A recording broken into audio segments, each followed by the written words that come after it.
Ken Wenzel, KW5KEN. I'm mostly retired. Yes, Elijah, why don't you introduce you to? KF5WFB, Elisha. Who's sitting next to her? I want to introduce Karen Witt, I guess.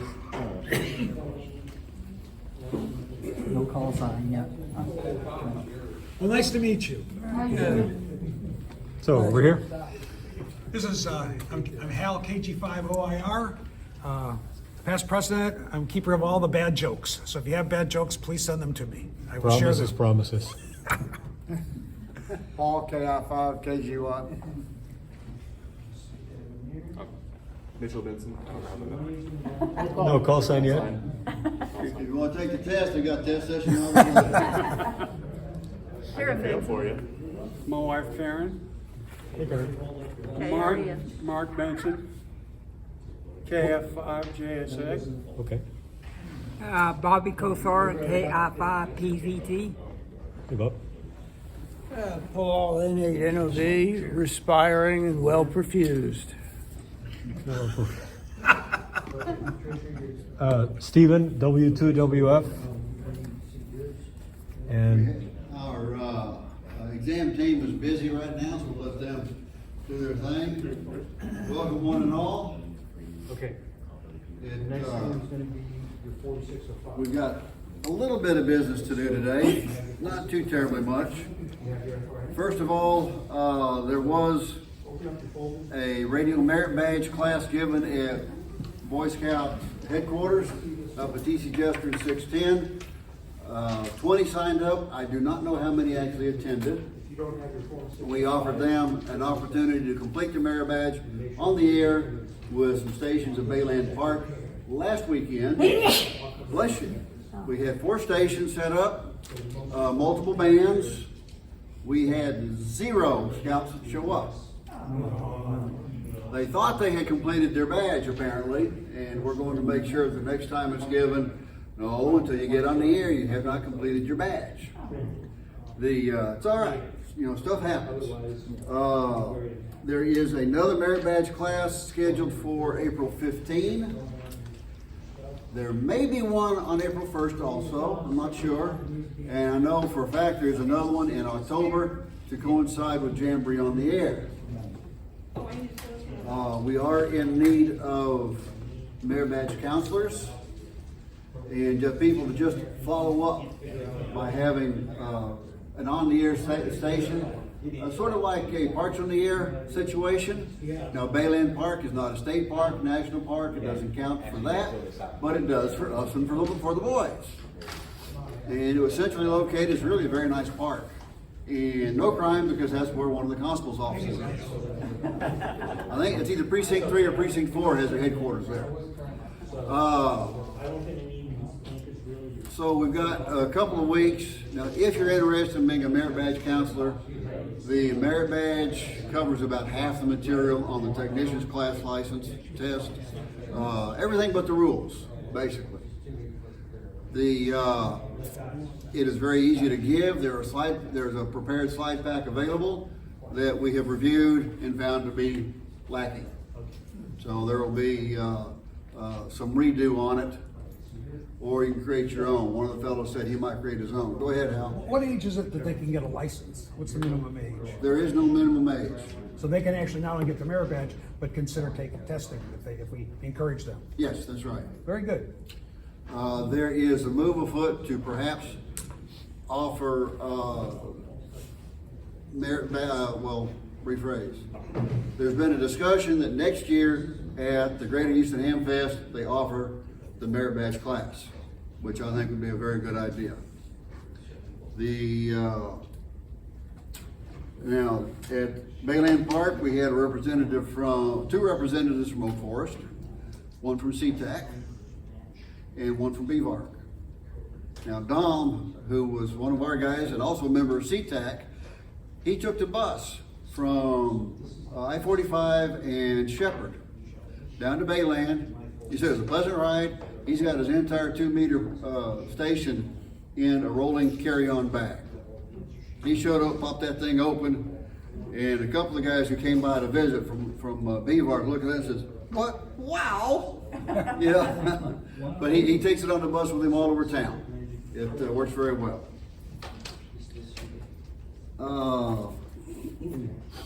Now then, some more. It is time to start thinking about paying dues. They're still $20 a year, which is a pretty good deal.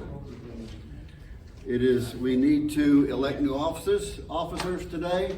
It was talked about last month, which is our normal time, and was waived, postponed. The other thing. Now I got a message from Dom Mazok a few minutes ago. He is having a very bad allergy attack today. He's planning on making it, but it's unfortunate because I wanted to talk to him. He has reached out to several people. He's during the big ice storm a couple of years ago. He set up at the warming station. The Mattress Mac set up in Gallery Furniture. He was set up inside the building and ran communication out of there to Transtar in case anything was needed, and also to let folks around town know, hey, I got this person here. Call your neighbor, if this guy's sister or whatever, and make sure that they know the guy's okay, that kind of thing. He did some health and welfare training. He has also been in contact with a former board member of Metro Bus Line, a good friend of his, who is also a heavy contributor and mover shaker for the Children's Museum. They're talking about perhaps in the fall having a radio demonstration at the Children's Museum. So he's always looking out for ideas. We have something in the club called guide wires. The guide wire is, supports a structure. And we've got several people who have earned it very appropriately. Mark earned it one time, I did. Paul Rubin, definitely he earned it. Barry, you've been recognized. John Westerlich, Hal, you earned it. Wes, Stephen Flowers, Jeremy Penner, and Rusty Wilson have all been awarded this. I would like to add Dom Mazok to it because he's always thinking outside the box. Let's get together and have fun. Let it go, Dom. I sent him a text already saying I was going to award it to him today. He's probably blushing. Who knows? He's always thinking outside. That's the question. Where's the refrigerator magnet? Yeah, there's both of the refrigerator magnet. That's part of the award. Yeah. He's always looking for opportunities for service. He has helped get OFARC and Oak Forest involved in the local traffic net. He's our representative then. We haven't had any traffic to pass with them, but they are very excited that we at least acknowledge it and have a representative that does check in with them. He's a member of Aries, and he's given me some very good advice and some great ideas for different activities. Ralph. Yes, sir. Okay, one thing that I always like trying to remind the club and club members, and is if there's any kind of problem going on, first thing to do, get on 17, get on the radio, and contact all the other club members. Everybody get on the radio and contact each other for wellness checks. Elijah was in terrible straits, and I think Mark got a hold of you and did some help during the flooding. But we need to be doing that with each other first, and then your neighbors and such. So that's take care of each other, and let's look, make sure that way everybody knows to check in. Everybody check in on that 171. That's right. I'm monitoring. Absolutely, and monitoring it's a good thing to do too. Just sharing that out. One of the things I keep an HT charged up with a spare battery in the charger. I have a portable antenna that I can set up right outside my dining room window, and just run the cable through the window, and take a pool noodle, cut it to length, slice it down the middle long ways, and lay part on the windowsill, part on the sash of the window, run your cable in between and close it. Weather tight seal will not crush the cable. Good, yeah. I saw that in QST, Henson Kinks, I think.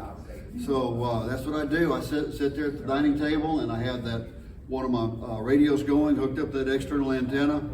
I can hit this repeater just fine. Just a suggestion. Elijah had a question. Yeah. Yes, Another incident with ham radio was, if y'all might remember, I had to call on the radio looking for some help trying to get an update when K1, the Carrie Friedel passed away. that's right. Nobody could get in. So, and of course, that news became updated once we found out they were able to get in, and he died in his apartment. And it's his brother, I think it was. I think so. Yeah, we were able to get him in, but I got a call from him,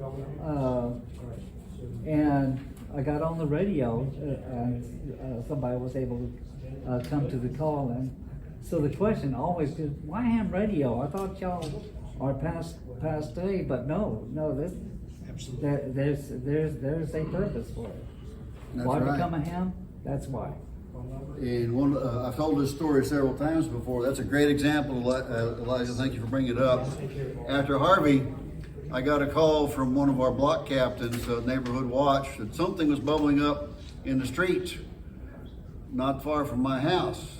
The block captain knows that I'm an engineer. I've got some pipeline experience. I went over and took a look. It was a natural gas line that had broken.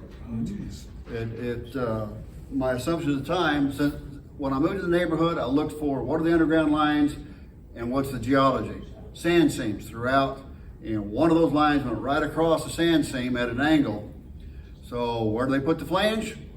On top of the sand seam. Sand washes out, pipe does that, breaks the flange. So they've been trying for a couple of hours to get hold of Centerpoint, no luck.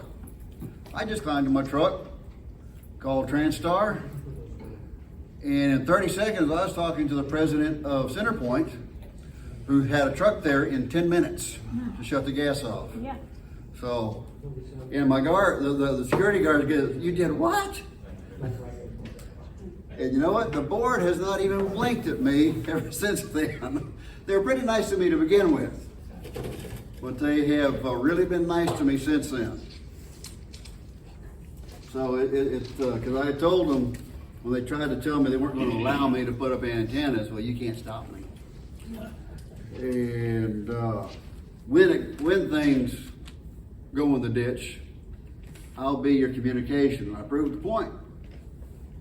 So be ready, be available. Now, with that said, let's get down to. I nominate Dom for president since he's not here. I thought we were gonna give this job to Martin. I've been unable to get hold of Martin to talk to him. He had expressed an interest. I say we should vote him in, and then he can always deny.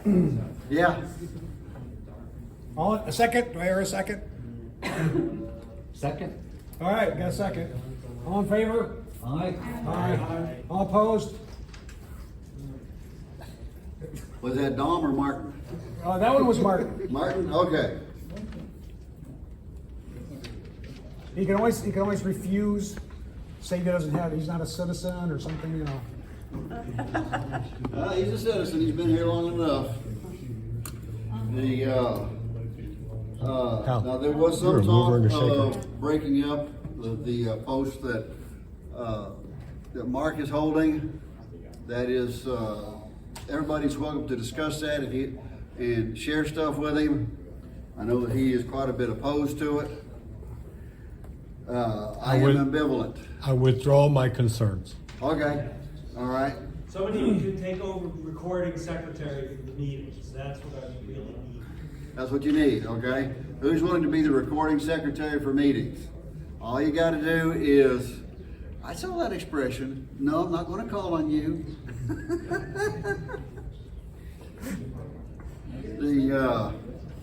Elisha. No, I'm not gonna do that to you, man. We just need somebody to record minutes of the meetings.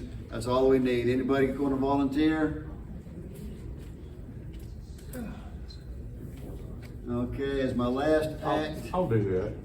All right, thank you, sir. Thank Not you. not this week, but next time. Yeah, next time.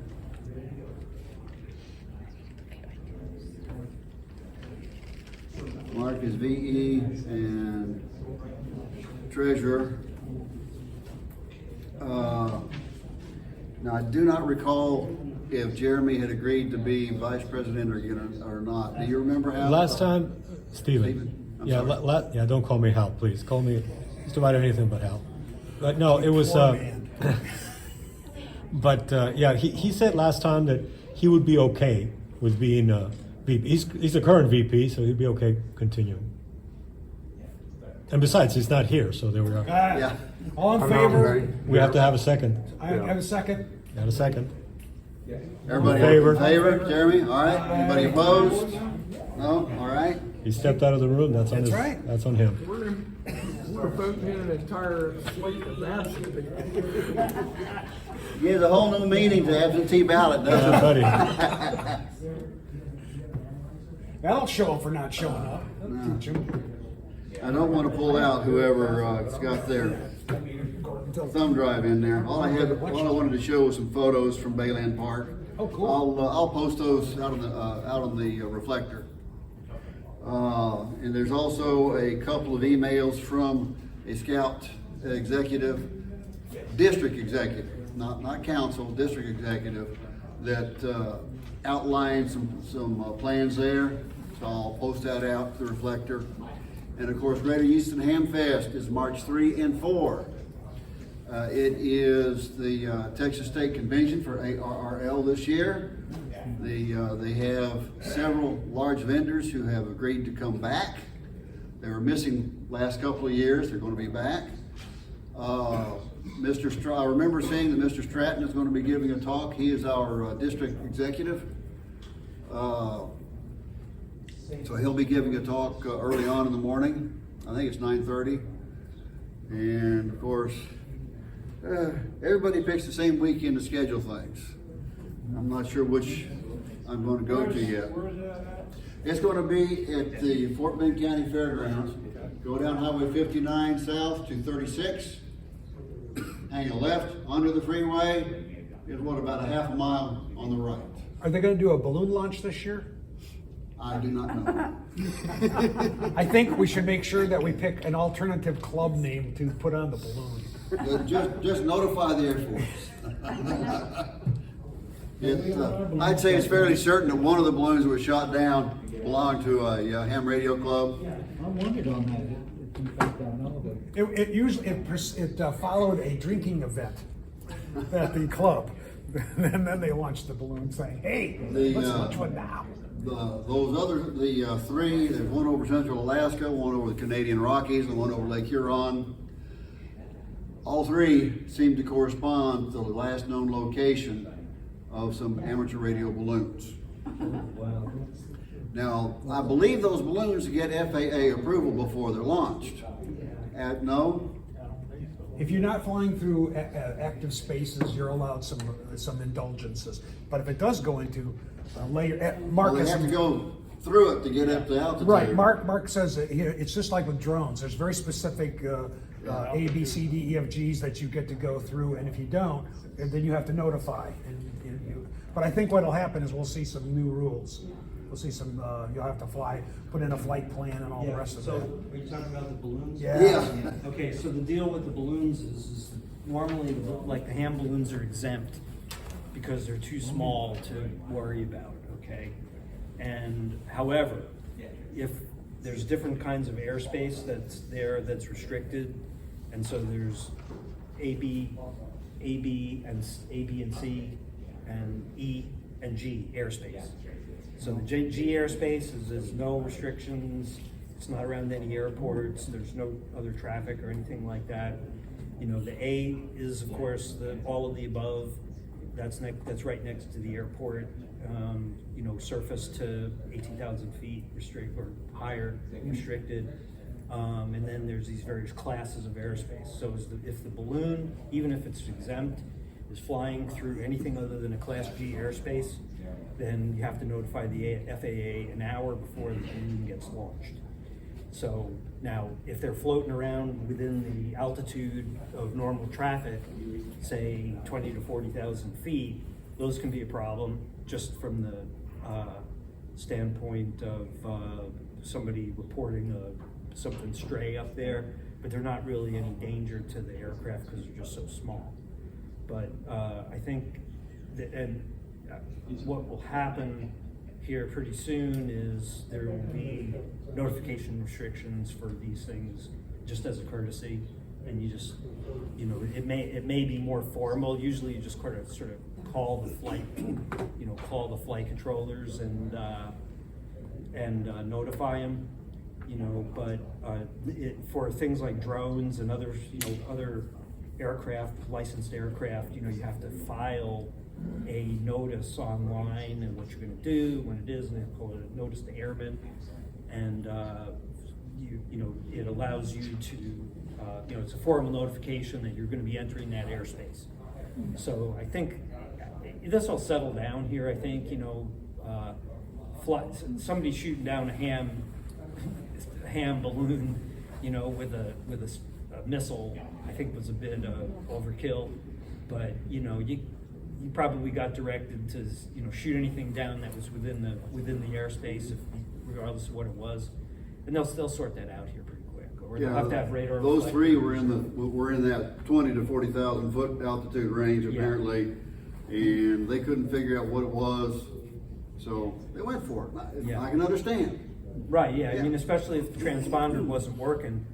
You know, and these guys don't know about this stuff, but if you go onto aprs.fi and you search for anything other than a vehicle, you can actually see the balloons that are out there. And there was one yesterday flying around in the Pacific over by Hawaii, you know, that was just kind of dancing around there. So it was kind of interesting. Some of the guys that I work with knew that I was, you know, ham operator, and they sent me the notice about the balloon, and I showed them a picture of a couple of years ago when I was helping launch the balloons at the Brazos Valley, you know, holding the balloon with the payload, you know. And that one went around the world 3 times, I remember. They were pretty impressed with that one, you know. So, Do you have to have N numbers on your drones? No, you have a registration number. It's It's not an N number, no. No, the drone, like any of the registered aircraft, has some kind of ID number. N's are, you know, reserved for winged aircraft. So will they require ham balloons to have a cupid on it and you know, a naked cupid with a bow and arrow in order that? No, they're going to have alien faces on the balloons now. I think they're probably shot one of our balloons down. Yeah. When you get your license for flying a drone, there's a little number they issue, and you're supposed to have that on every drone that you fly. Right. Yeah. There's about a 10-digit registration number. And you have to have that has to be on the drone, and then you also, of course, have to have that. You have to have the drone registered. And now, coming up, the drones have telemetry that can be picked up by the FAA. So they're all new, you know, kind of new pain in the neck restrictions for these things. But you know, they want to kind of be able to track guys flying drones into prisons and things. You know, so they're dropping payloads. But the balloons, I think it's going to be. I don't know if it's going to be a big deal, you know, but I'm sure they'll be, just to avoid confusion and having to waste. Well, it's a timely conversation based on the $500,000. last couple of weeks, though. Yeah, we'll see. Well, they're going to launch a couple of balloons here at Brazos Valley, so we'll talk to those guys and see what they say. I think they were scheduled to launch 4 of them.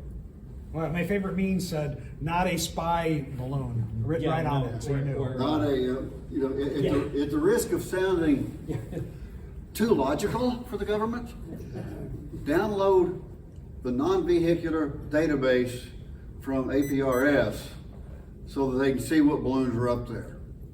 Yeah. You know, Yeah. that would be too easy for them. Right, they just didn't know, you know, they had no, you know, they don't have any idea of anything other than weather balloons. So they don't, people fly in balloons all the time, you know, so, but I think it'll die down, you know, but Choose that if it they'll works. probably have, die down. But they'll probably now, you know, have some sort of transponder requirement or something like that. Do they use a common frequency on the balloons? Or, you know, where it's communication for? No, Well, it's it's usually 2 meter, 440, Yeah, up for link, the down ham link. frequencies, there is a allocation, but for the transponders, they're like 2 gigahertz or something, they're Wi-Fi, something. Take a lot more you know, power The than FAA, you- they're 100 milliwatts, I mean, they're not very strong. Cause you can see, if they're up in the air, you know, you can see those pretty Broadcast pretty quite a quickly. ways. The ultimate fox hunt. Yeah. Yeah, and I mean, for drones, I mean, you can go 5 miles on 100 What's milliwatts. Russian for fox? So, I don't know. yeah. Anyway, that's the story on the balloons, so I guess we'll see how it goes. Good conversation. So, Thank you for the update on that. yeah, no, Fill I that was mark. watching it, cause all that stuff is that affects, you know, the commercial flyers like me, Yeah. so I'm sure some other restriction will come up, you know, here on the drones too, so wanna avoid that. So, anyway. All right, as far as programs today, the stuff that I was gonna, is this your That's mine. thumb drive? May I plug this one in then? Yeah, what do you got? I just got some photos. Everything Yeah, is yeah, shut two down. won't fit side by side. What's that? Said everything is shut down. Yeah, I'll get it.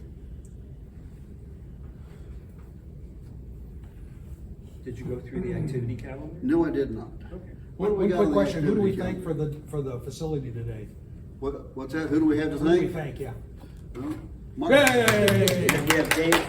Yeah, so as you know, we switched over here for the meeting. Dave, Paul, and Mike are volunteers. And so Dave, Mike is the kind of, you know, because he's the club member of record here. So he's been gracious enough to let us in here. We have much less restriction than we have at Transtar. And there he is. There he is. Thanks. There he is. Yeah, you're I'm gonna do it next, and who wants to be my fourth? And then the other benefit here is that we have easy access to the radio room, which we will try to do here after the meeting, so everybody can kind of see what's there. Do the testors know that? Let's get over the meeting first.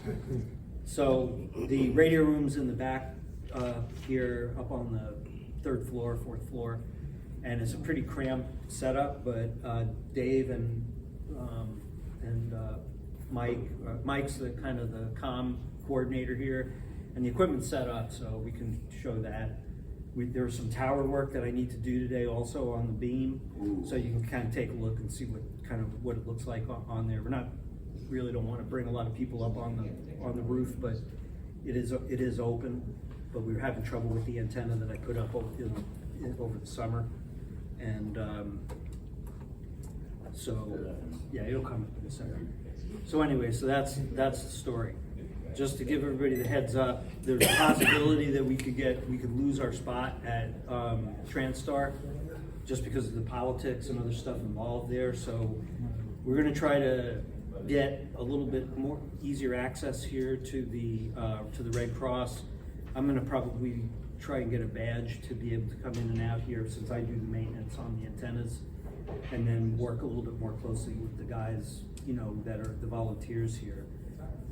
Because of the politics there at Transtar, the clubs might be better aligned with the Red Cross as a meeting location, even though it's a little bit less convenient for some of us there.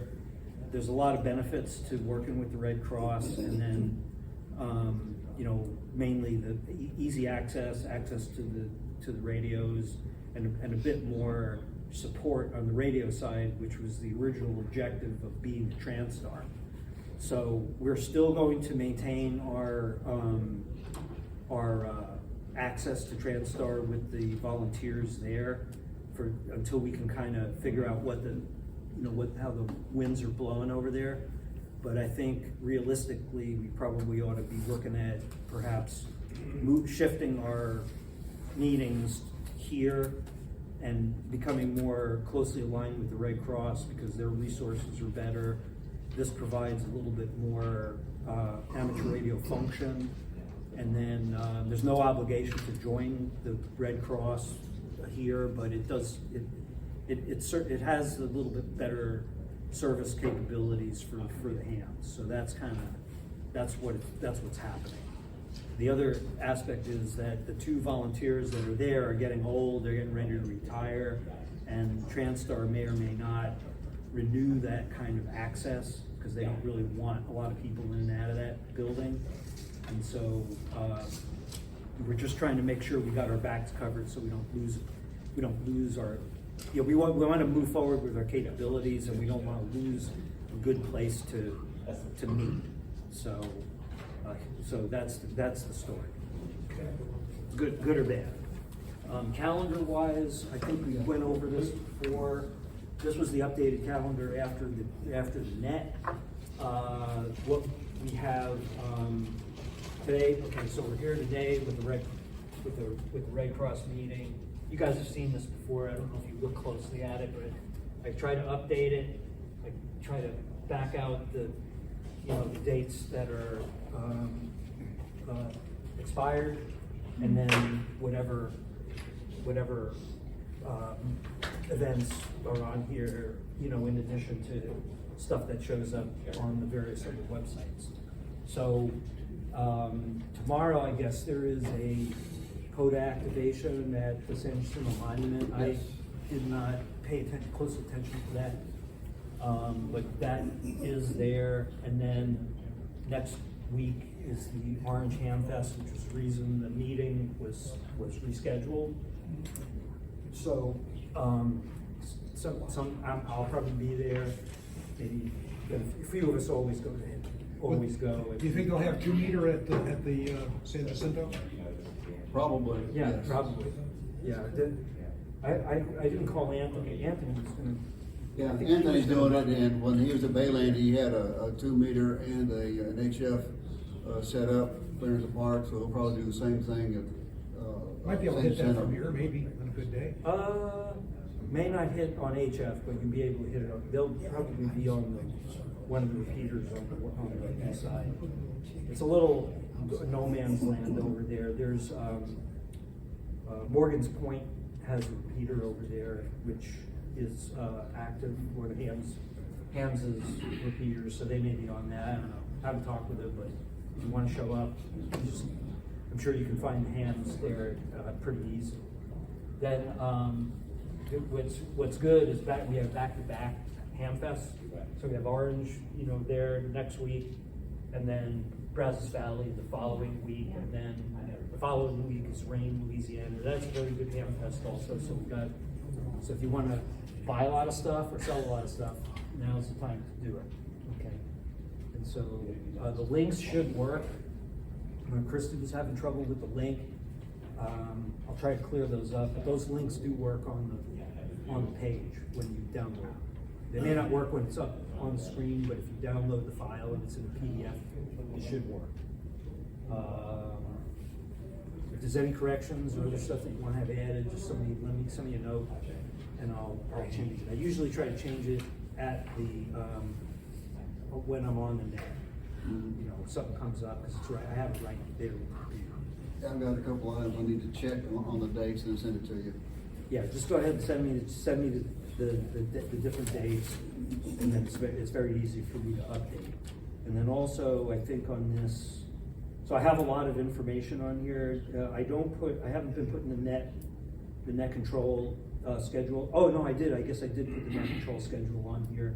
So this has a lot of information on the backside, and I try to keep it. I try to keep it updated. I should put the test schedules on here also, but it's those go out in separate emails. Very handy. Yeah. I try to keep it in one place. So I think it works out okay. And then don't save. And then let me get Ralph's stuff. And then I have a presentation that I did for the Houston Amateur Mobile Society here a couple weeks ago. That one's pretty good because that's the one group that supports the repeaters that we use. He has a presentation. Mark Benson, he went to the restroom. He was gonna present Whisper. Oh, okay, yeah. Mine's only a few minutes, so yeah, no, he can. Yeah, the more the merrier. Elijah has a question. Well, actually more of a comment than a question. Actually, it's an announcement just to remind everybody that there's the Greater Houston Simplex Net. I think it's still every fourth Thursday. You can find information on the BVARC website, but anyway, that's for those of us interested in making better the use of VHF rather, for simplex uses, such as what happened in the cold spell that we had in 2020, which actually spearheaded that particular event. So that's the Greater Houston Simplex Net. That's right. That's a good one to check in on, even if it's only periodic. Check in, because one of the things they do is how far can everybody reach on simplex. Some of the things I wanted to show, just real quick. This was put together and circulated by the Radio Merit Badge leader from Scouting. Parks on the Air coming up Saturday, February 12th. It's supposed to be Sunday, February 12th, Bayland Park. Tomorrow, San Jacinto Monument. That's Anthony Morones and Corey. They're going to be out there. Then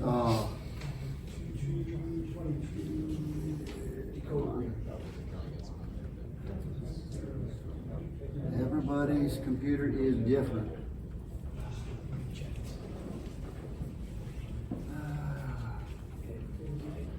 We support all standards and beyond.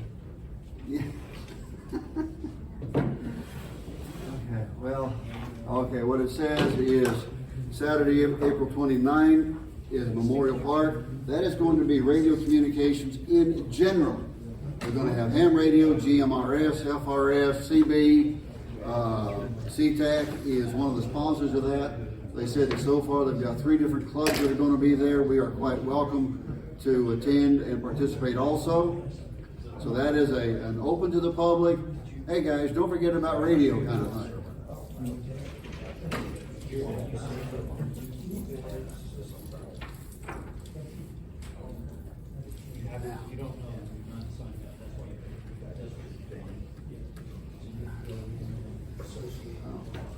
Not responding, no wonder.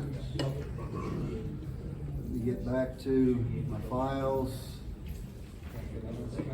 Greater Houston Ham Fest, a little bit of that. They went all out with this flyer. Tickets online $10, the door $15. Look at these sponsoring and vendors. HRO, Signal Stuff, EPO, River Oaks, they're always a fun one to talk to. Bioenno Power. You can ask Stephen about them. They've got a good product. Heil Radio, Ham Radio Deluxe. DX Engineering, there's some of their stuff I want to look at. Going to be at the fairgrounds. They usually talk in on the, I think it's the 9-4 machine that they usually talk in.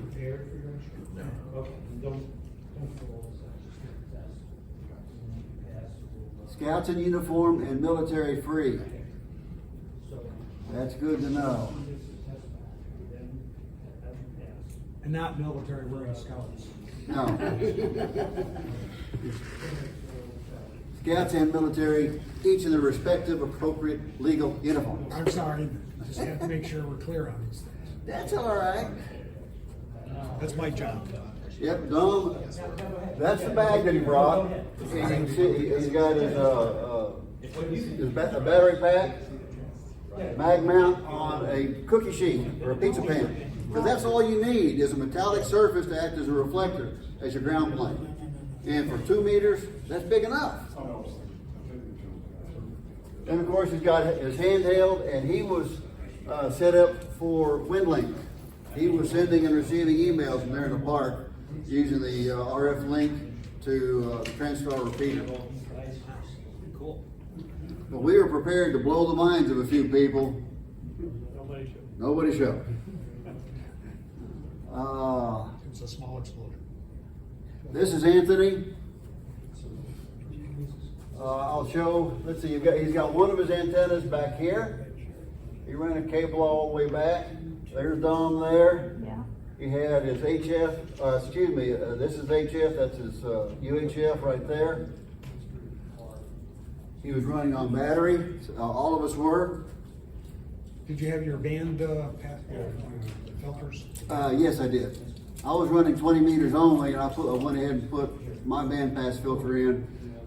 He was on 15 and 17, so it wasn't a problem for me. Now, Jeff was running 10 meters. He sat there and had a nice red shoe with Cuba. Wow. Incredible. Now you can see, I was at the street, at the edge of the street. We've got Jeff Greer from BVARC, his homemade multi-band vertical. And then he's got a base plate that he made. We marked everything off with hazard tape. To make it, all he did was he took multiple levels. You can see this little black mark at several levels. Those are his support rings. And each one of those support rings, he's got one or two wires hanging off. And each level gives him a different band. So he's got from the base up to one of those bands, a wire, and a separate wire for each band. Made a multi-band vertical that way. And that's an extendable antenna. It's kind of like It really worked nice. We've got our club, then a general RF communications banner, so easily visible from the road. I was at that table, Anthony, Dom, and then just outside of the frame was Jeff Greer. This was very effective for him. I don't remember where he put his 2 meter in this tree right here. Anthony put his 2 meter antenna in this tree. And all of these are posters that he made for for some radio event that he had done. It says, each one has a little bite-sized message on it about radio services. It was really very nice. And he brought all that out. He did, I think he said 300 miles that weekend because he was going to different events, going to a camp, something for work, and then out here to the park. What are you going to do after this? Crash. How many cues did the team make? We spent most of our time just talking amongst each other. I made one, which was to a park in northern Arkansas. Jeff made 2 or 3 on 10 meters. Anthony made 2 or 3 on 15 and 17 meters. One of them, let's see, he had Oklahoma, California, I don't remember the other one. Mine was to northern Arkansas. So it was a fun day just talking amongst ourselves. We viewed it as, let's get out, set up, be ready in case somebody comes by. And a suggestion has been made that I really like. Try once a quarter, have a club meeting outdoors. Do a portable club meeting. We'll just pick one in a different section of town. Like Bayland is kind of central, not thoroughly central because some folks are coming from a long ways off, way north.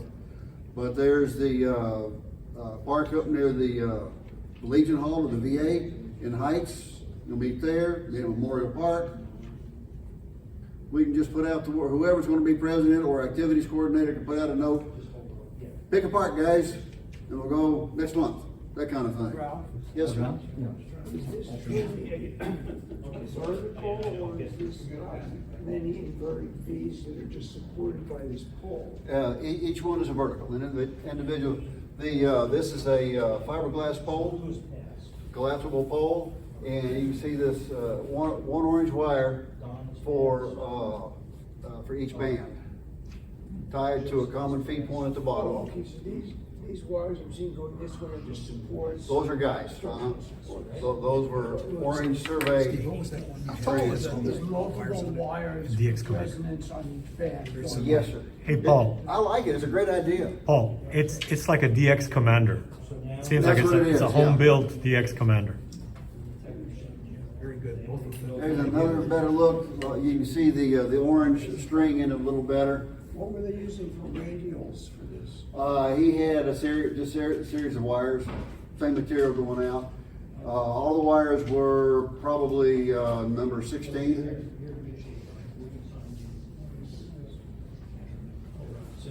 And you can see Jeff over here. You say how many radios he had? Good question. 6, I think. Really? That all?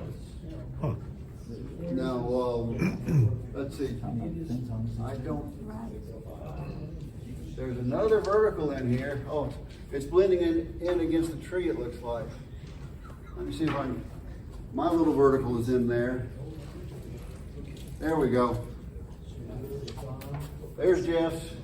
This is my 20-meter tent pole vertical. I've got 4 radials on it.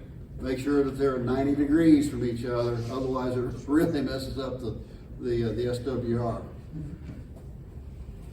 But we did, as you can see, there's the survey, the caution tape. We wrote things off just in case.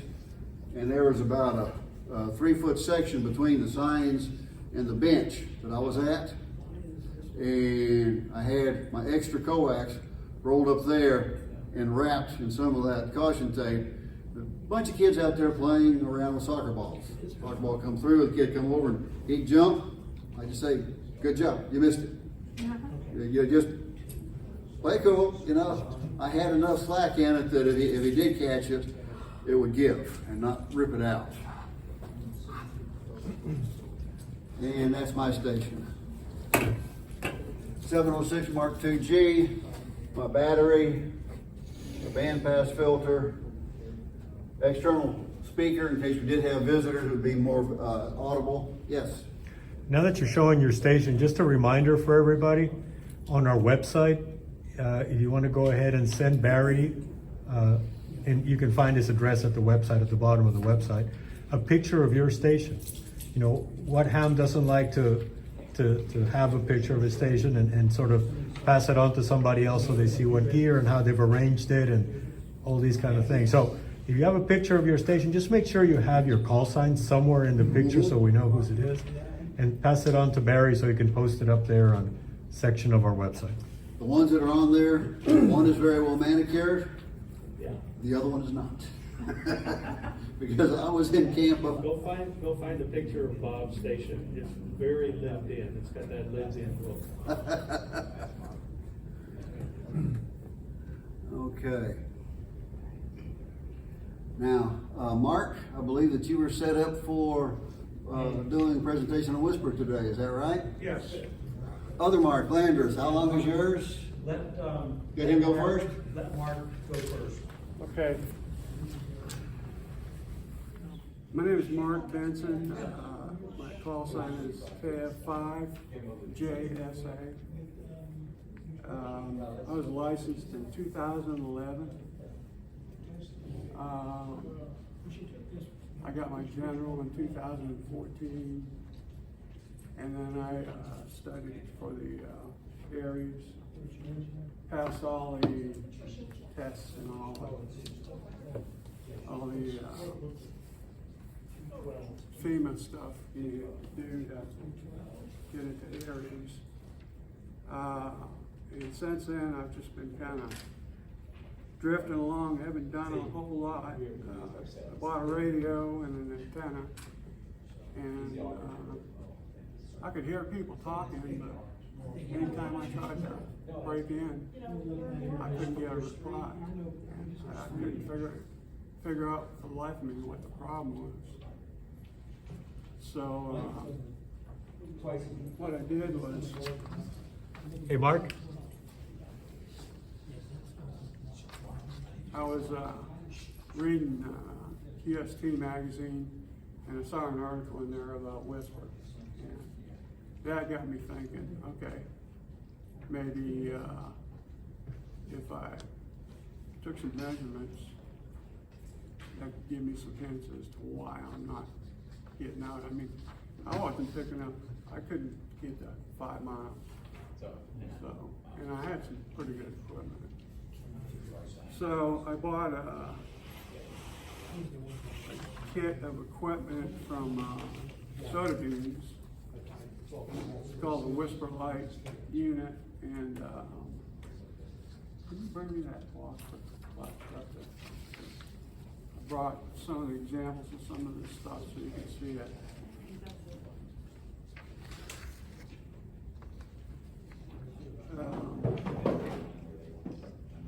So the first thing I learned is that Whisper is a weak signal propagation reporter, and that's basically its only function. What it does is it receives signals and it reports them to a central database. And every one of these units has a unique ID. This is the Whisper unit right here. And these are bandpass filters for different frequencies. It comes with a couple of bandpass filters built in, and then you can buy additional ones. But it's really not a communications tool. It's strictly for studying and propagation, and that's what I was using it for. It was developed by Joe Taylor, who is a pretty interesting guy. If you're not familiar with him, you ought to look him up.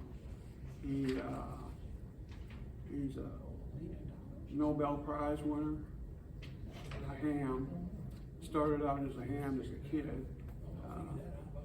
Got interested in propagation and came up with this system. And eventually rolled it out as open source. He's a professor at Princeton, and they allow him a small staff to help him work on frequency-related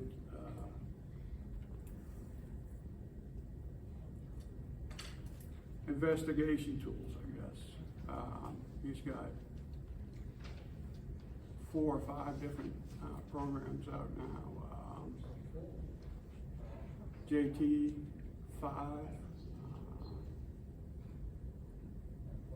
There's what's the one that everybody's using? FT8. FT8. FT8 and 4 or 5 other programs. And they're all based around frequency and maximizing propagation. They're really not right sheet types of programs. The transmission, once it's set up, transmission and reception is pretty much automatic. There's really nothing to do once you get started.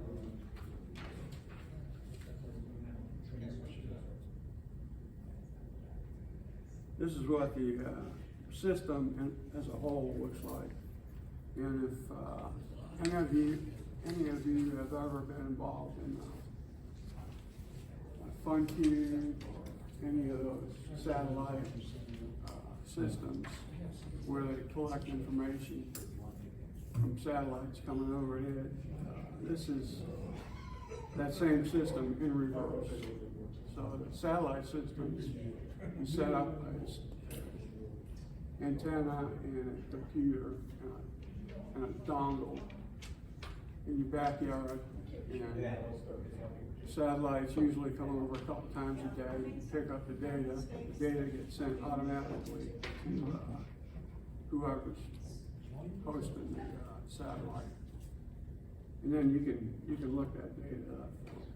With this system, you're transmitting, so you set your transmitter up, which is this right here.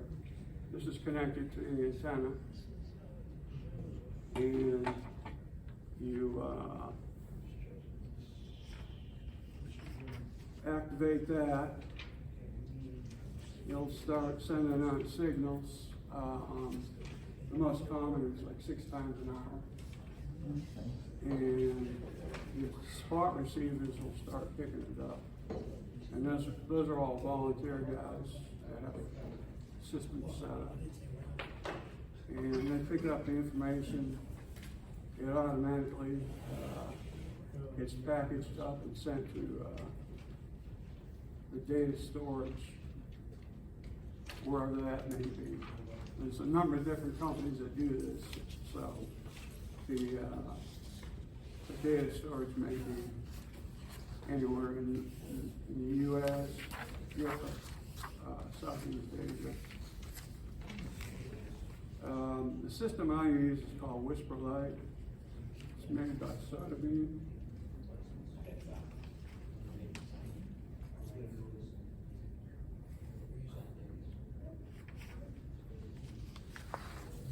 Is that particular equipment limited to what bands is that?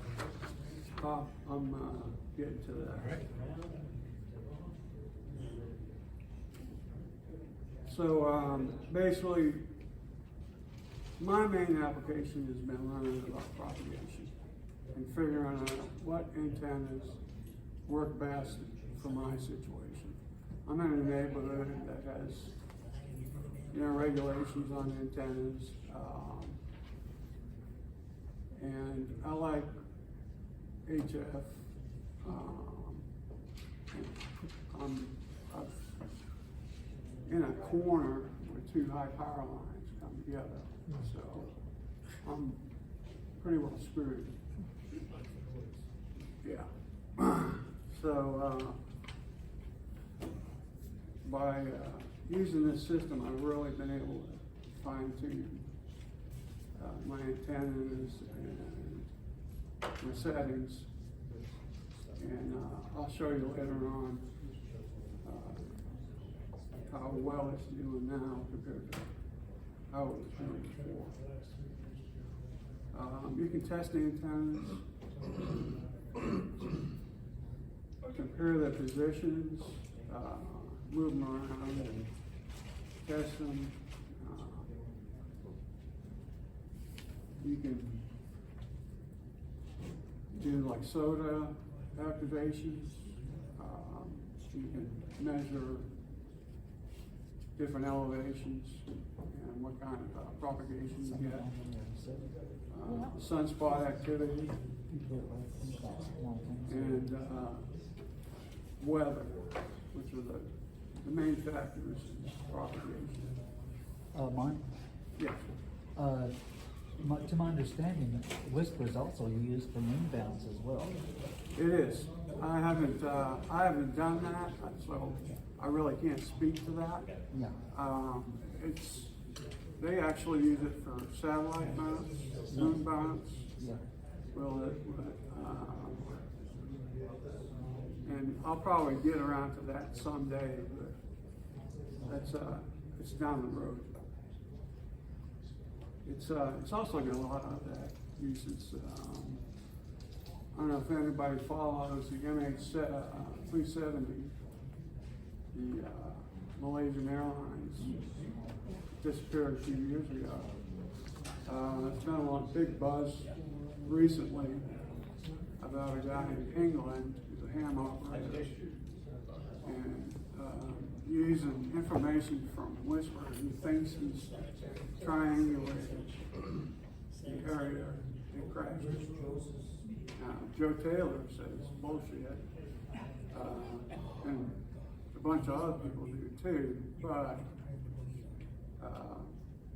it really hasn't been investigated enough to know whether or not it's effective.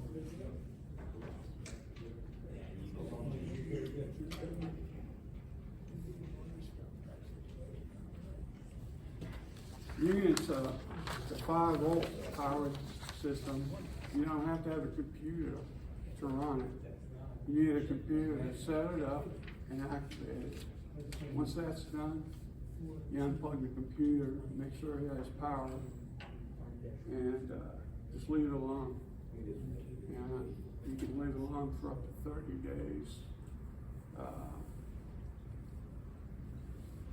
And Does it automatically turn off after 30 days? Yeah, depending on the company that you're doing it with. Soda Beam, it's 30 days, 1 to 30. You can go as low as 5 milliwatts, and with Soda Beam, it's you can go to 500 milliwatts, and they recommend 200. And I always operate on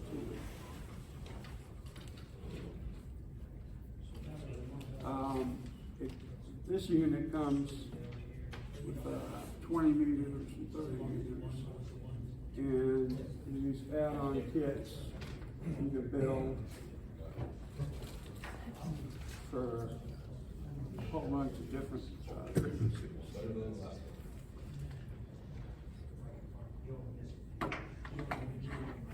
The only problem with these is you gotta wind the coils.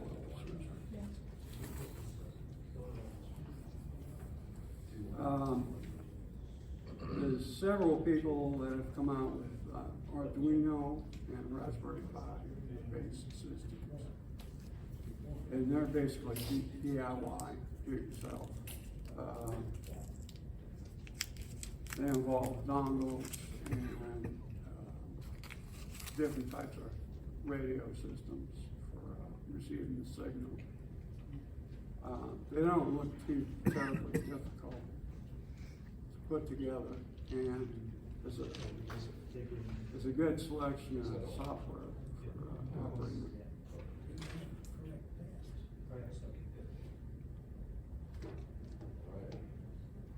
You asked about available frequencies.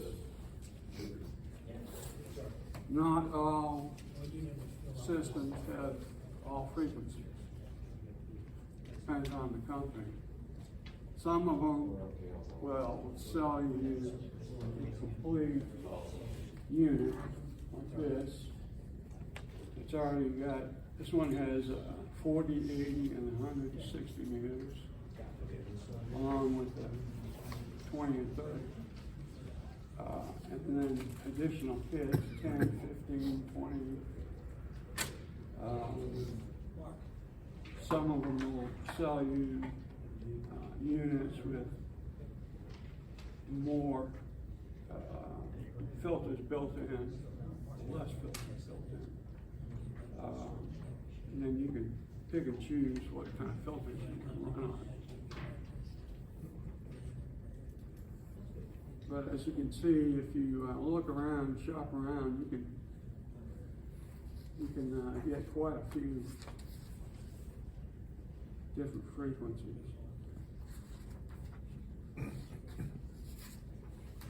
Okay, so this is a setup basically. You plug your unit into your PC.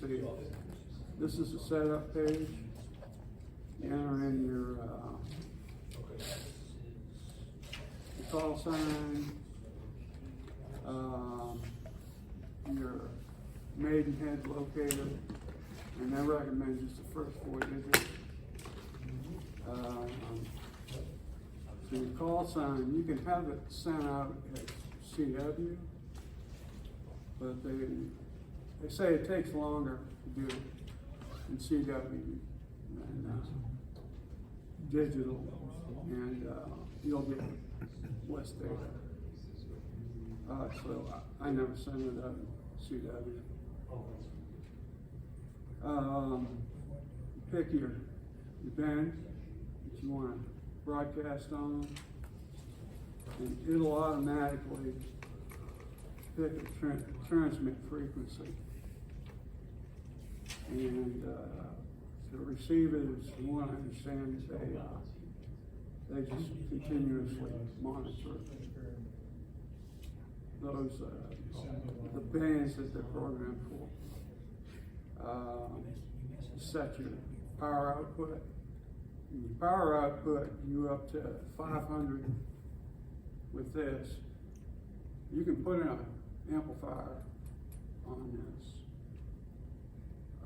But if you want to get a correct data, you need to add that amplifier into, power up. So if you're using a 500 milliwatt amplifier, you can add that onto whatever you're entering in there.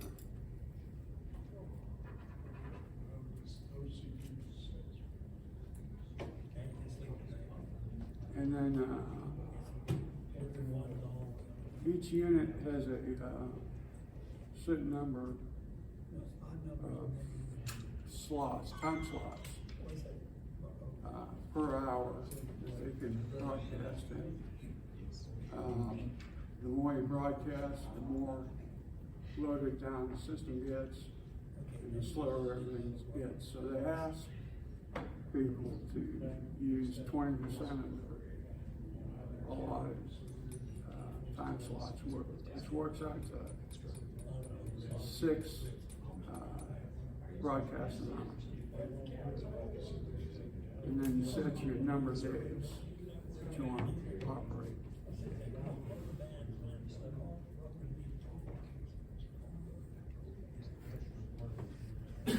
Once you get all that done, you save it for the unit, and you can unplug it from the computer. It's stored on the unit, so you don't have to continuously power it. You take it outside and you hook it up to the antenna. What, does it, do you have a 5-volt battery inside of it or something? How do you? No, it stores it in there. It's got a It's memory. memory. Yeah. Okay. And then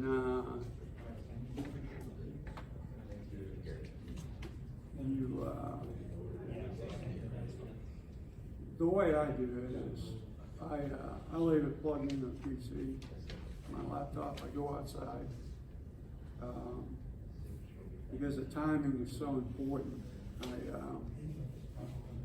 dial up time .is and set the time on my laptop,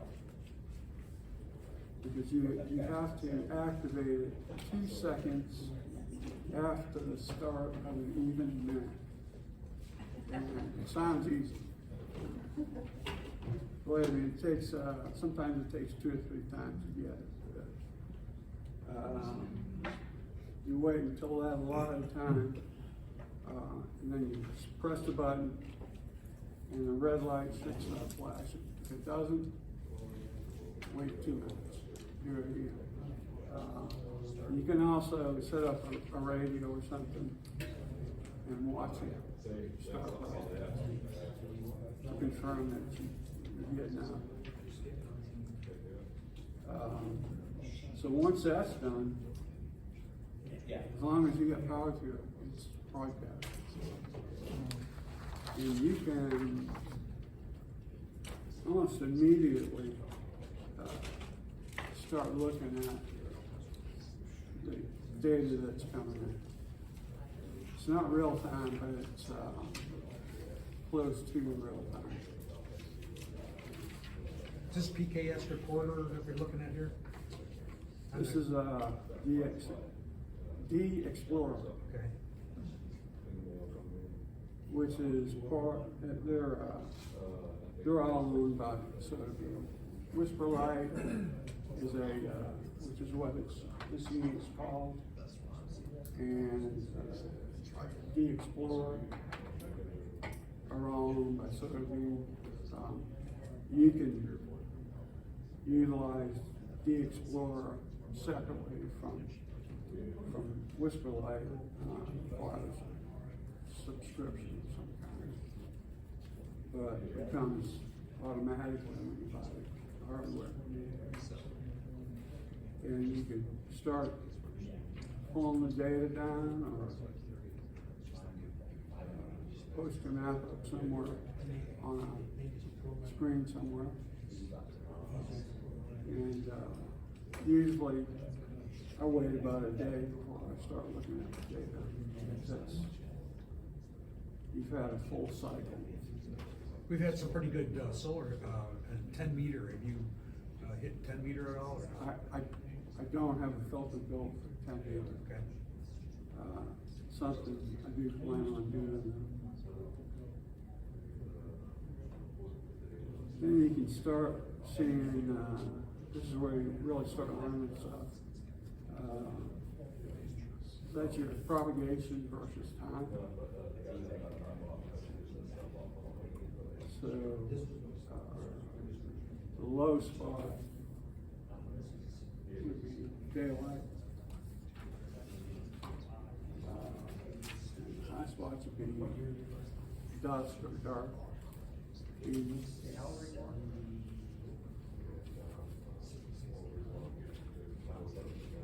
You can also set up several units and antennas in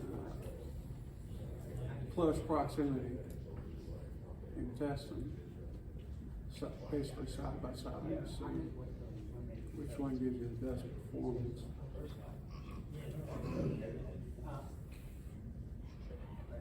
You can color code different stations, and it'll plot them on there based on the color. You can tell which ones are performing better than the others.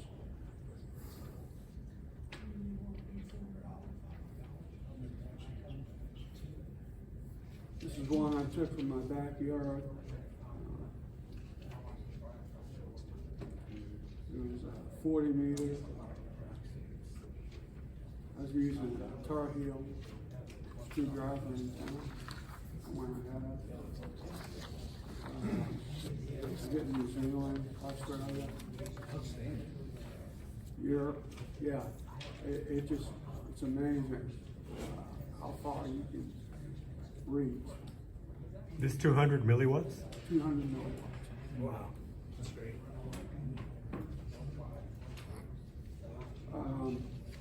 And it's, I haven't done enough of it to really figure out what's what. These days were all hit all over South America, and nothing but South America. Days where I'll hit all the way across like this. Days where I hit North America. Days where I can't get out of the U.S. That works like an FT8, you have 15 seconds of transmit, 15 seconds of receive. Is this set up somewhat similar to that? Yeah, it's a couple of seconds of transmit. That's it. And then There's no receive. No receive. Yeah, I thought that's how it synced itself, was it send it back. Well, the time. Receivers. Time saving. Got it. Receivers report to the internet. Yeah, but you receive also, right? He's saying no. There's a separate receiver Okay. that I haven't played around with. I don't have one. It just transmit, but it does do it on the positives, So the 2 seconds and then it's blank. It's not sending anything. Right. Right, gotcha. And you can watch it. Light come on when it's transmitted.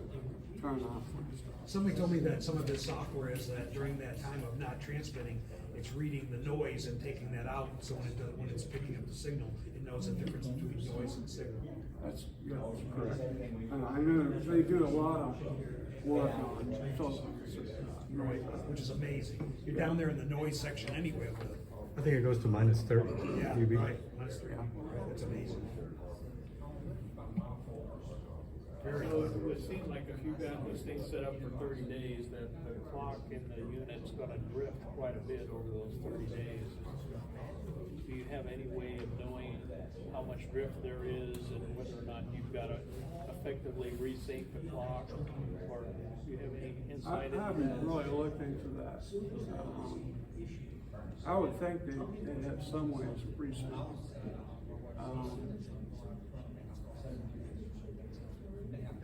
Really, there's no way to interrupt the transmitter once you start.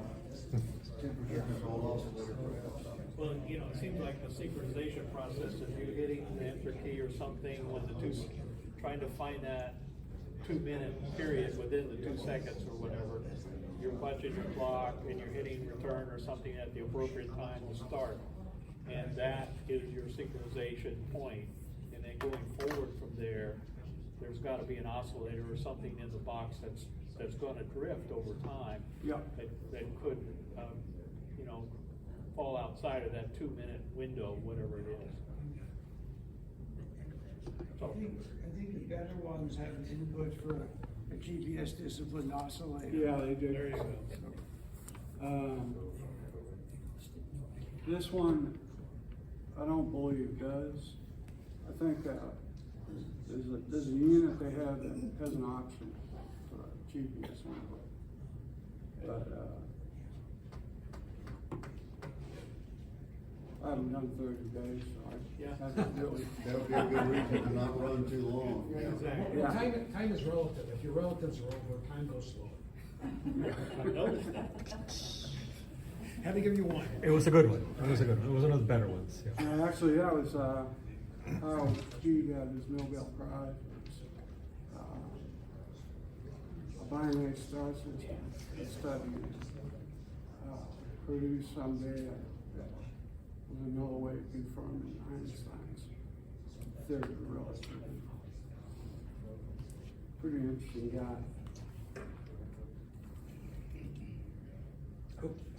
It's 10 minutes right there. Okay. Yeah, right. Wow. How about that? Amazing. Well done.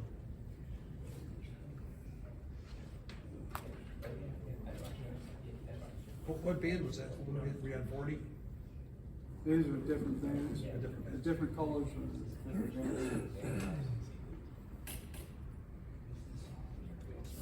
different it gets pretty crowded at certain times. So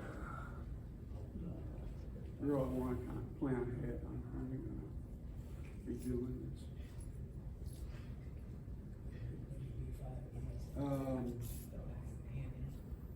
I got halfway through putting this presentation together, and I was looking at Sotheby reference pages, and he said, "Here's this presentation.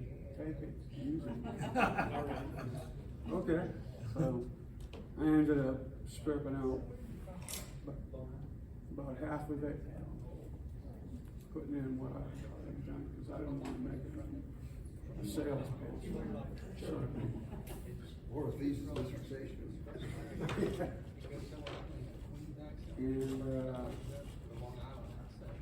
these are additional resources for different companies that provide hardware, software, information. There's a couple of good books about propagation available.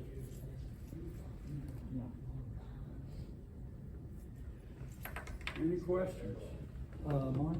Great. This is Elisha. Also, when we're talking about the HF bands, usually it's 300 protocol. Unless they have a way of compressing it, where you can get more data. So you could actually have faster throughput. You could set up faster, but they ask you not to. Yeah. Because of the Given the bandwidth. loading problems. Oh, okay, yeah. Yeah, if you look at that slide, that was 10 minutes. You know, there's no telling when I was taken. That could have been at the low point of utilization. So we do make a point of saying, please minimize the number of. Have you, when you listen to audio on when it transmits, what would I hear? Just With the noise. just noise. Probably gonna sound like FT8. Okay. Yeah. Probably. Yeah. A lot. Okay, fair enough. How do all these whisper transmitters avoid collisions? You showed a list of frequencies, but then it also says a random frequency within that area. And is there a random time that they select within that 2-minute interval? Because you have to avoid collisions if everyone's transmitting at exactly the same time frequency. You It's got- allocated time slots. Yes. And I don't know who allocates them or how they're allocated, but, that is all set up to try and avoid collisions. But Paul, if you think about it, it's like FT8. You dial in 7.074, one frequency. Right. But when you look at the waterfall display for FT8, you see a bunch of kilohertz. There's about 2 kilohertz Yeah, your bandwidth. slot. Yeah. So when you look at the Whisper display on the computer, you also notice that you have, it's a different signature, but you'll see different slivers of data.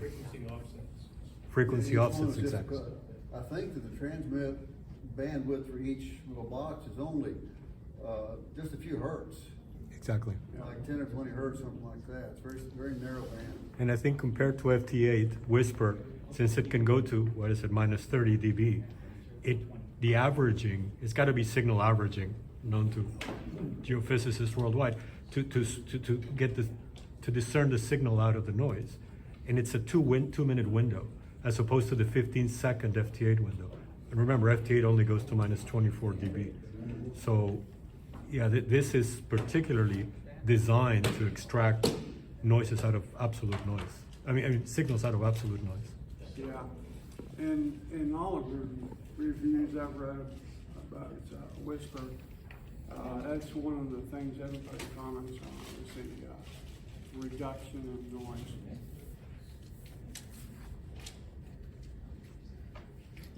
Thank you very much, Mark. You're welcome. One more, Other Mark. and then we go play around. Yeah. Mark, I'll make an announcement about At the highest level, you're talking over, you're if listening. anyone wants any access equipment. Exactly, at the end of the Oh, day. yeah. Agreed. Yeah. This is pretty, I think it's pretty cool, just the fact that you can get this information. You're gonna need a bio break, cause the bathroom's free, Is this gonna take long? 3 hours.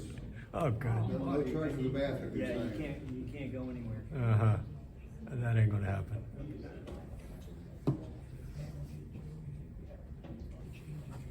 I'm getting cold. Yeah. I'm frozen. A lithium folder there. I left my jacket in the car.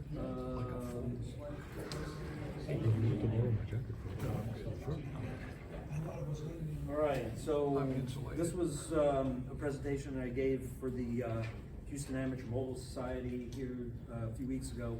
This is the group that supports all the repeaters and 117 and a few of the others that we use. And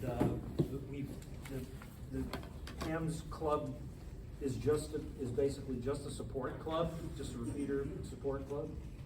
And of course, our group is a member of that because we use all the equipment. And then it's just kind of, at the annual meeting, I just give a presentation. It keeps it confusing because if you don't meet regularly, there's not much going on. So that's what this is about here. So it kind of gives a little bit of action here. It's not very long. So the HAMS Club, though, the purpose of that is, this is right out of the mission statement. And it's,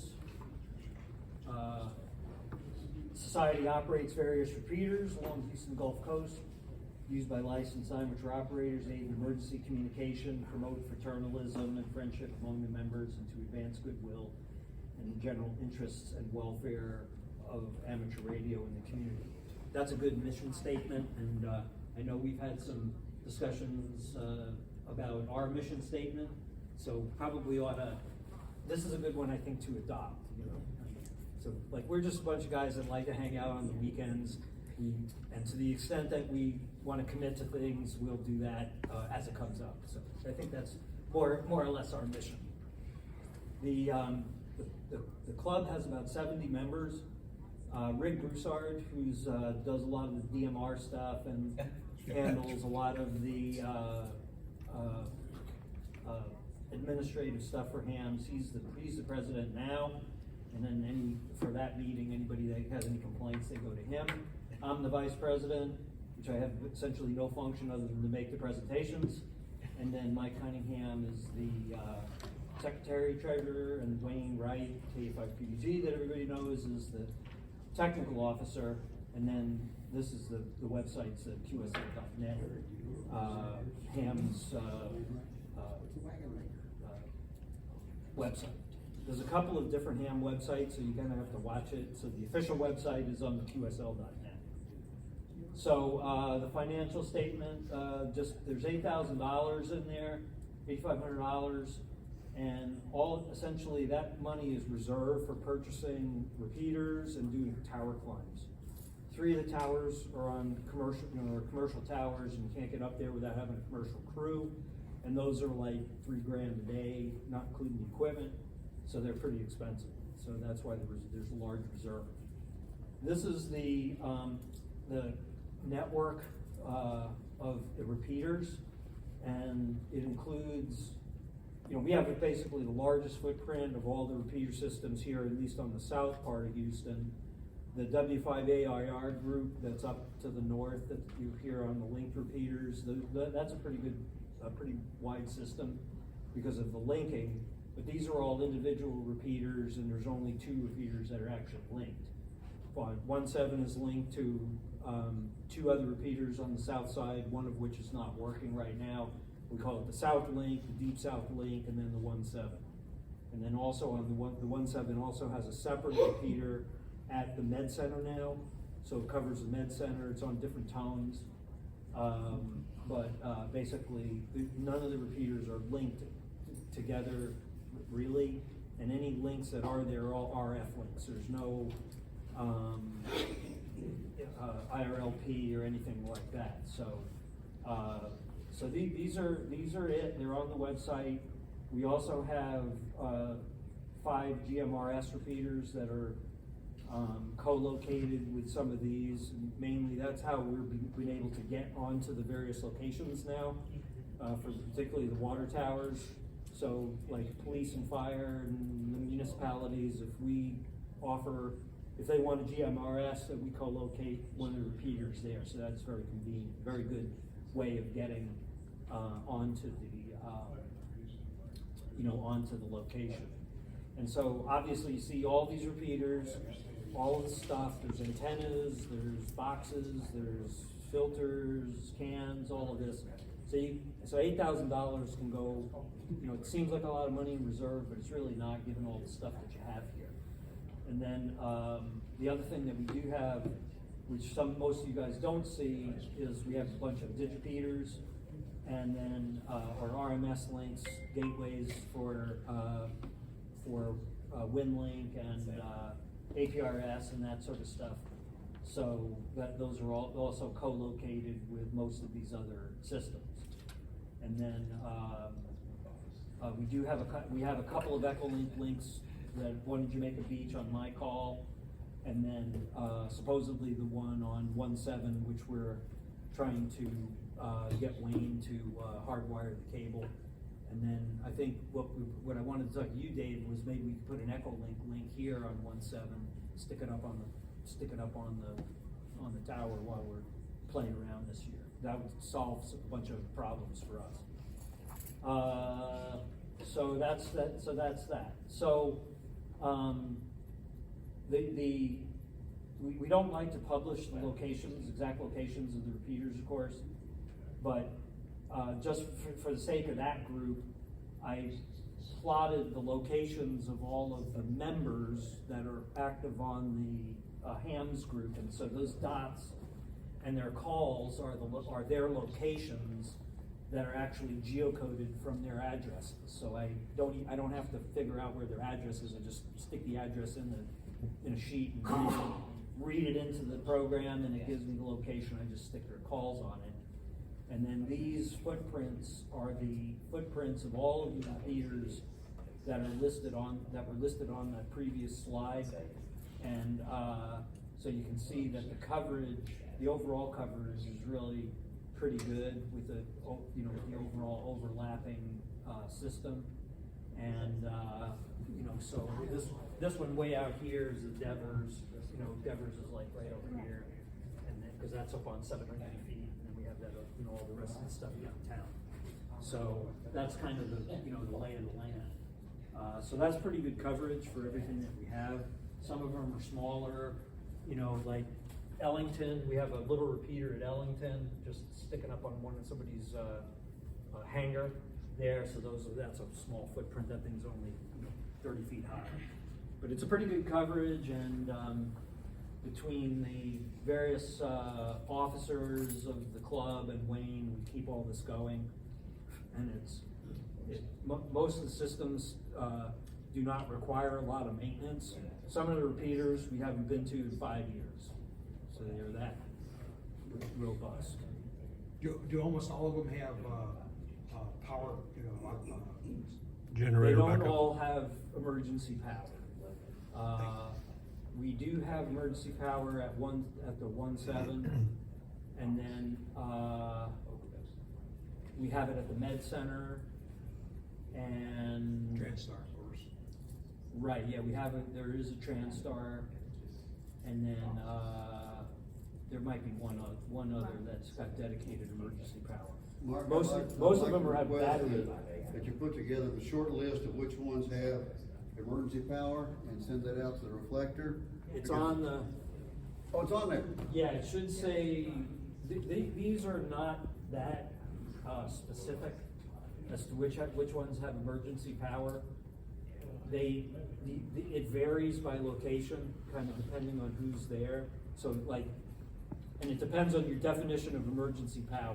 You know, if we're at a water tower or a place that's operated by a municipality, there's usually emergency power there because you have to have emergency power to run the water. So most of the water towers kind of have emergency power.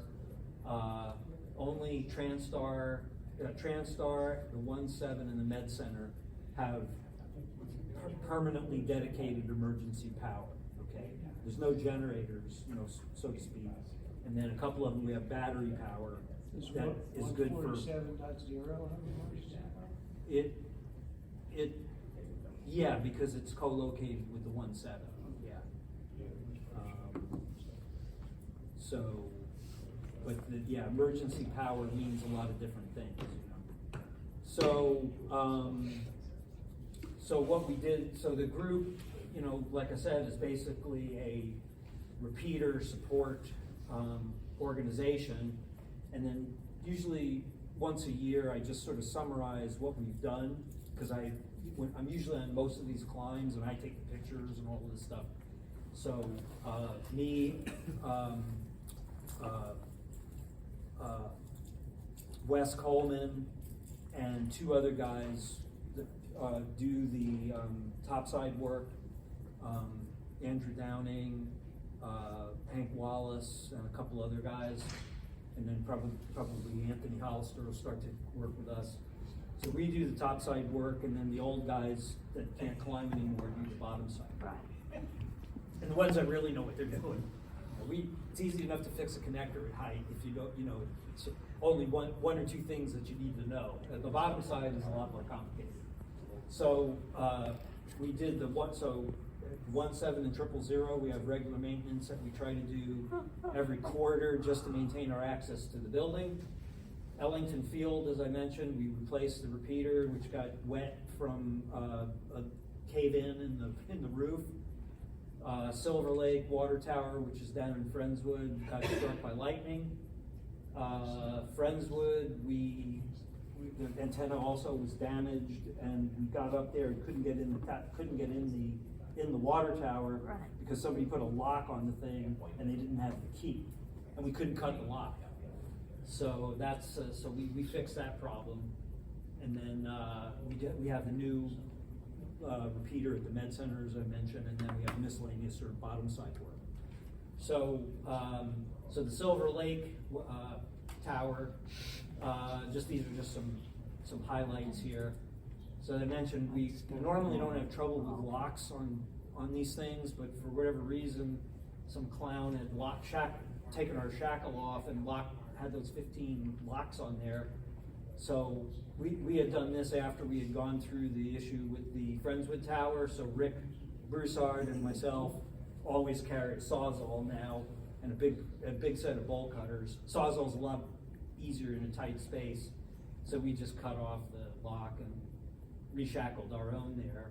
This is a slip form water tower here. These are 170 feet, and you know, of course, we're up. You know, we're going on the inside, and it's all caged, and it's really kind of nice. And then this one we had lightning strike. Oh no, this one they were painting the tower, and the clowns didn't take the antenna down, and they broke. You know, as they tented it, they broke the antenna off, and so the wire was just hanging out over there. So so that's the arrow, the whimsical picture here. So that's what the antennas look like when they get knocked off, and that's also what they look like when they get struck by lightning. So that thing is like a exploding wire in there when it gets struck.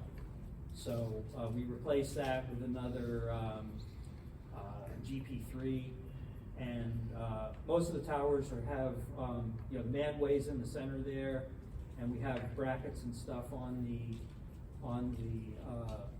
railing, and then you know, we just go in there and just replace it, and then of course we're all tied off just to use all the safety gear stuff that we got. So it's the typical kind of setup. The other one was the Friendswood. Oh, we had Ellington and Friendswood this year. So the Ellington field is on one of the hangars there that Wayne knows the guy there, and he's a ham. So we have and we also have I think we have a GMRS here also. This supports the air show, and then just the guys right around there at Ellington. So there's Rick over there. That's the building. What kind of birds inside the hangar? Private jets. Yeah, it's pretty Sir, good. we need to go because Metro's coming. Oh, hey, do you guys need to go? Yeah, Metro's coming for us. Okay, My maybe we ride's can. coming. Hey, Bob, can you get escort Elijah in And the front me. so we can get him out? Yeah. Thanks for coming. All right. All. Thank you. Nice meeting you again. Nice meeting you. Nice meeting you. I'm right here. Notice the no pot smoking. Yeah. So, yeah, you see the no pot smoking here? That is not doctored. That is not a doctored sign. That is the sign on the inside of the door going to the hangar. I thought that was kind of whimsical there. What's it say? No pot smoking. I didn't see that until after I looked at the picture, so it was kind of funny. The building here is just a two-story building, and we're in the corner over here, just through that door, up into a little tool crib, and then the repeater just sits in a corner here, and then we also have just a little antenna on the top is a backdoor controller, so we can remotely turn the repeater on and off, and stuff like that. We can reprogram the tones, turn them off, turn the repeater on and off, that sort of stuff. And then that's just mostly just a pain in the neck getting it up the stairs. We had to climb the stairs to get that one. The Friendswood Tower, Charles Cotton, he's actually the trustee for that one. He's the president of the NRA, so he's a good friend of ours. And we have I think we have a GMRS here and a 2-meter 440. Is that the National Republican Association? Yeah, that is. And then, this is Andrew Downing.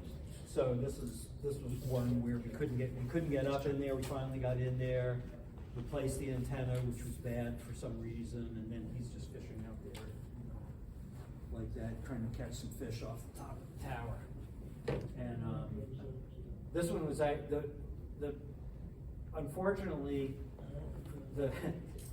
you can see the shape of the tower. It's like not very well maintained. There's moss and crap growing on there. Well, none of the lights work inside the inside the shaft there, so it was kind of a pain in the neck to get in there and look around. So we all had, you know, of course, nowadays we just have lights with us and head lamps, and you just got to bring all kinds of crap in here because you never know what you're going to face. But it was very poorly maintained, and hopefully they'll paint it and fix the lights. So, and then just some other. This was the medical center.